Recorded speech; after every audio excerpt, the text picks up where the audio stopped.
What's up, my profit-hunting hamsters? And welcome back! Sooner or later, we all start dreaming about one thing, a cozy burrow to call our own. But let's be real, buying a home these days ain't cheap. Whether you're dropping stacks up front or locking into a mortgage, it's a serious hit to the wallet. A lot of us calm ourselves by saying, hey, it's an investment. It's gotta be worth it.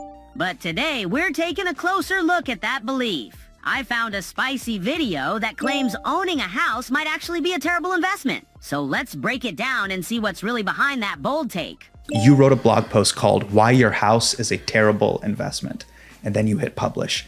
Half the internet turned on you. Two questions. Number one, why do people get so worked up about this issue? And number two, why is my house a terrible investment?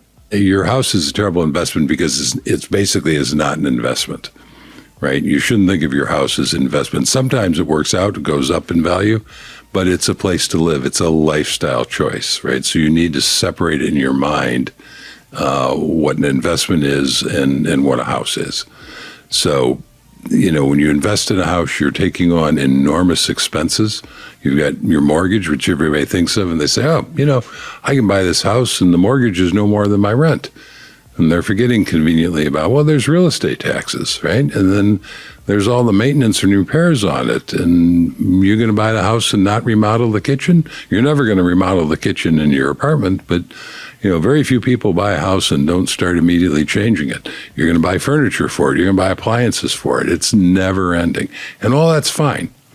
You know, monies can be used for a lot of things. I've owned houses most of my adult life. I'm not saying don't own a house. I'm saying don't confuse yourself thinking it's an investment. Your house and my house are both actively trying to return to dust in the earth. Right, and we have to spend copious amounts of time and money preventing that from happening. But what about, I'm building equity. Why should I give that money to a bank? And what about the idea that, what are you telling millennials to do? Just own nothing? Millennials and Zoomers should own nothing and let BlackRock have all that money? Oh, I'm not saying you should own nothing. I'm saying you should own assets. You should own VTSAX. You know, my daughter... You really believe you're telling everybody on the internet right now, that's my age or younger, VTSAX and rent? Yes. And that's what I tell my daughter, and that's what she's doing. She's in her early 30s.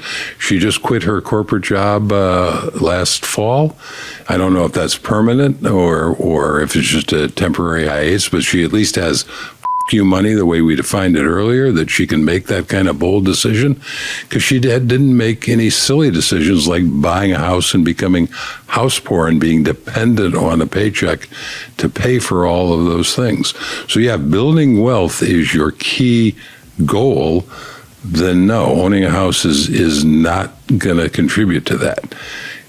If, on the other hand, you want to own a house because it'll provide a certain lifestyle that you find desirable, maybe a yard for your kids or whatever, then that's great. That's a lifestyle decision. It's not a financial decision. Whoa, that felt like a big dose of unexpected wisdom. And honestly, he's got a point. When we buy a home, we feel like we've leveled up just because we own something big. And that can trick our brains into thinking we're instantly wealthier. But if you're living in it yourself, it's not really making you money. It's just spending, plain and simple. Let's not forget, there's a whole industry out there just waiting to serve these wealthy homeowners. Plumbers, landscapers, repair crews, and more. Still, I'm with today's speaker on this one. Buying a home isn't a bad move. Just don't confuse it with an investment, and you'll dodge a ton of disappointment down the road. Catch you in the next episode. And remember, hamsters are power. One for all and all for one.